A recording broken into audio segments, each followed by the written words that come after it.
پانچ لائن کے معزز دوستو السلام علیکم۔ اربوں سے معاہدے کے باوجود اسرائیل باز نہ آیا۔ اسرائیل کی جانب سے بڑے اسلامی ملک کے علاقوں میں فضائی بمباری اور سرحد پر تمام راستوں کی بندش کر دی گئی۔ اس عمل نے خطے میں جنگ کی آگ بھڑکا دی ہے، جبکہ یہودی لابی نے لبنان کو دنیا کے نقشے سے ختم کرنے کا گھناؤنا منصوبہ بنا لیا۔ اس حوالے سے فرانس کے وزیر خارجہ نے اپنے بیان میں حقیقت واضح کر دی۔ یورپی ممالک اور امریکی شیطانی قوتیں اسرائیل کے ساتھ مل کر گریٹ گیم کھیلنے جا رہے ہیں، جو مسلم امہ کے لیے بڑے خطرات پیدا کر سکتا ہے۔ کیا مسلم مزاحمتی تنظیمیں اور اسرائیل کے درمیان بڑا معرکہ سجنے کو ہے؟ اور کیا اس جنگ میں ترکی، ایران اور پاکستان ایک ہو چکے ہیں؟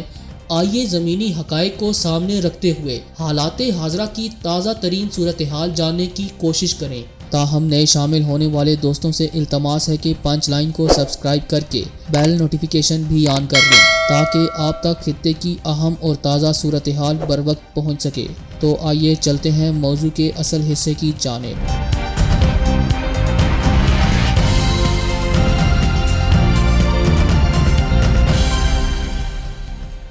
معزز خواتین و حضرات، یہودی ملک اسرائیل جو کہ مسلمانوں کا ازلی دشمن ہے، اس نے عربوں کے ساتھ گٹھ جوڑ سے مسلم امہ کو بڑا نقصان پہنچانے کی تیاریاں شروع کر دی ہیں۔ عرب حکمران بھی یہود و نصارہ کی چالوں کا شکار ہو چکے ہیں۔ فلسطین کی سرحدوں کو کلوز کرنے کے لیے صہیونی طاقتوں نے کئی شاطرانہ چالیں اپنائیں اور اس میں کامیاب بھی رہے۔ تاہم اب اسرائیل نے لبنان کو اپنی سرحدی حدود میں شامل کرنے کا گھناؤنا کھیل کھیلنا شروع کر دیا ہے، اور بیروت دھماکے اسی سلسلے کی ایک کڑی تھی۔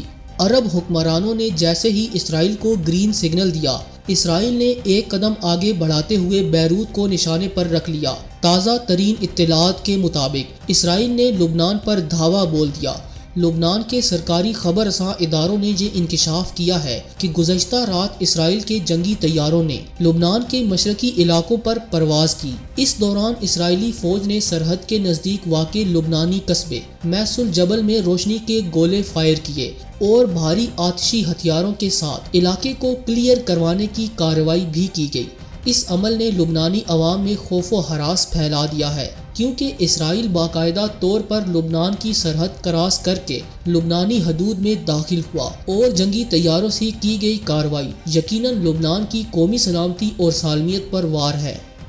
دوستو، اس کشیدگی کے حوالے سے اسرائیلی فوج نے بیان جاری کیا کہ لبنان حکومت اپنی اراضی پر پیش آنے والی کارروائیوں کی ذمہ دار ہے۔ ایک ماہ قبل ہی اسرائیل نے باور کرا دیا تھا کہ حزب اللہ آگ سے کھیل رہی ہے۔ اسرائیلی فوج کے اس بیان نے لبنانی حکومت کو پریشان کر رکھا ہے۔ یہی نہیں، اسرائیلی فوج نے یہ دھمکی بھی دی ہے کہ کسی بھی سرحدی خلاف ورزی کی ذمہ داری لبنانی حکومت پر ہے۔ میڈیا پر چلنے والی خبروں کے مطابق اسرائیلی فوج لبنان کی سرحد پر مارون الراس کے علاقے کے نزدیک دراندازی کی کارروائی کے شبے کے بعد ہائی الرٹ ہو گئی ہے، اور اسرائیلی فوج نے فائرنگ کی آوازیں سننے کے بعد روشنی کے گولے بھی فائر کیے۔ مزید برآں اسرائیل نے یہودی بستیوں کی آبادی سے مطالبہ کیا ہے کہ وہ گھروں میں ہی رہیں اور بتیوں کو بجھا دیں۔ اسرائیلی فوج نے لبنان کے ساتھ سرحد پر تمام راستوں کو بھی بند کر دیا ہے۔ یہ حالات بتلا رہے ہیں کہ اسرائیل کسی بڑی کارروائی کے لیے اپنی تیاری مکمل کر چکا ہے۔ گزشتہ ماہ 27 جولائی کو اسرائیلی فوج نے اعلان کیا تھا کہ اس کی لبنان کے ساتھ سرحد پر لڑائی ہوئی ہے۔ یہ پیش رفت ایک دہشت گرد گروپ کی جانب سے سرحد کے راستے در اندازی کی کوشش ناکام بنائے جانے کے بعد سامنے آئی۔ اسرائیلی وزیر اعظم نیتن یاہو نے اس موقع پر کہا تھا کہ حزب اللہ آگ سے کھیل رہی ہے۔ تاہم دوسری جانب حزب اللہ نے لبنان کی جنوبی سرحد پر اسرائیل کے ساتھ کسی بھی جھڑپ کی تردید کی تھی۔ اسی طرح اس نے اپنے ارکان کی اسرائیل میں دراندازی کی کوشش ناکام بنائے جانے کے دعوے کو بھی مسترد کر دیا تھا، اور اب ایک بار پھر سے دونوں ممالک کے درمیان کشیدگی عروج پر ہے۔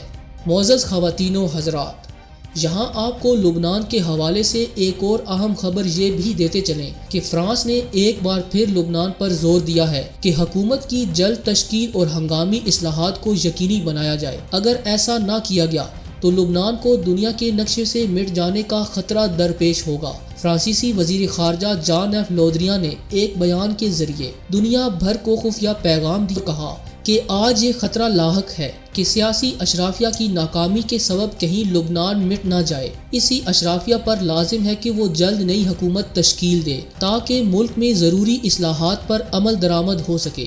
لبنان کے سیاستدانوں کے لیے اب ممکن نہیں کہ وہ ناکامیوں کے ساتھ اپنا سفر جاری رکھ سکیں گے۔ انہوں نے واضح کیا کہ یہ سب لوگ جانتے ہیں کہ اب کیا کرنا چاہیے، مگر فی الوقت لبنان میں کوئی حکومت موجود نہیں۔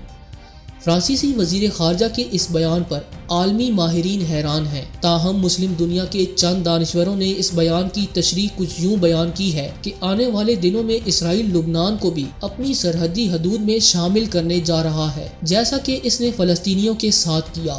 عرب حکمرانوں نے جو معاہدہ اسرائیل کے ساتھ امن کے نام پر کیا ہے، وہی معاہدہ آگے چل کر مسلم امہ کے امن کو تباہ کرنے کا سبب بنے گا۔ اسرائیل جیسی ناپاک اور ناجائز ریاست نے انتہائی شاطرانہ طریقے سے اپنے مقاصد حاصل کیے، فلسطینیوں کو انہی کے وطن سے بے دخل کر دیا اور اب لبنان پر نظریں گاڑ کر آگے بڑھ رہا ہے۔ یہ بات آپ جانتے ہوں گے کہ چند دن قبل لبنان کا دارالحکومت بیروت دھماکوں سے گونج اٹھا تھا۔ بیروت کی بندرگاہ پر بڑی مقدار میں ذخیرہ کیے گئے امونیم نائٹریٹ کے خوفناک دھماکے کے نتیجے میں 180 کے قریب افراد ہلاک ہوئے، جبکہ بیروت نامی شہر کے متعدد علاقے مکمل طور پر تباہ ہو گئے۔ اس کے بعد لبنانی عوام کی جانب سے شدید تنقید کے سبب وہاں کے وزیر اعظم حسن دیاب اور ان کی حکومت مستعفی ہو گئی تھی۔ ناظرین گرامی، اب خبر یہ ہے کہ لبنانی حکومت کے مستعفی ہونے کے بعد 2 ہفتے گزر چکے ہیں، مگر صدر میشل اون نے ابھی تک نئے وزیر اعظم کے تقرر کے حوالے سے پارلیمانی مشاورت کے لیے کسی تاریخ کا اعلان نہیں کیا۔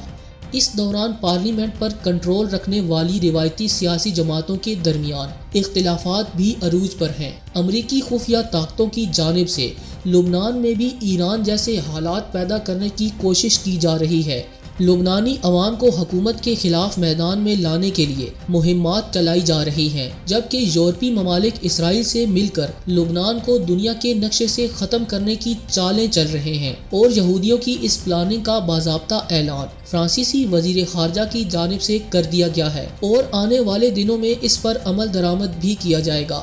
آپ پر ایک اور انکشاف یہ بھی کرتے چلے کہ فرانس کے صدر امانویل نے چند روز قبل لبنانی سیاسی شخصیات کو ایک نقشہ بھیجا ہے۔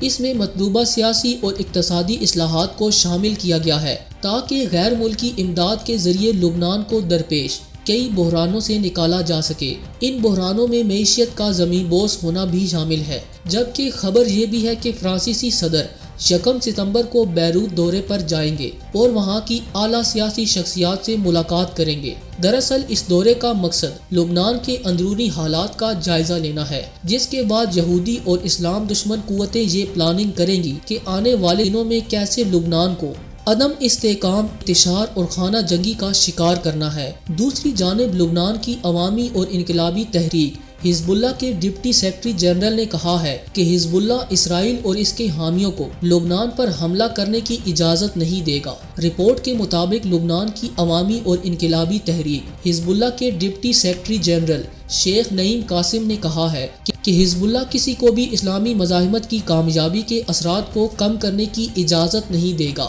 حزب اللہ لبنان میں قانونی، قومی اور وسیع البنیاد حکومت کی تشکیل بھی چاہتا ہے۔ دوستو، آنے والے حالات کیا بتاتے ہیں؟ کیا جنگ کی پیشگوئی درست ثابت ہو سکتی ہے؟ اس حوالے سے آپ دوستوں کی کیا رائے ہے؟ اور عرب حکمرانوں کو مسلم امہ کے لیے کون کون سے اہم اقدامات کرنے چاہیے؟ یہ سب دوستو ہمیں پوری امید ہے کہ آج کی یہ ویڈیو آپ کو بے حد پسند آئی ہوگی۔ ویڈیو پسند آنے کی صورت میں اسے لائک کرتے ہوئے دیگر دوستوں سے شیئر کریں اور ہمارے چینل کو سبسکرائب کر لیں۔ آج ویڈیو میں بس اتنا ہی۔ اگلی ویڈیو تک کے لیے اللہ نگہبان۔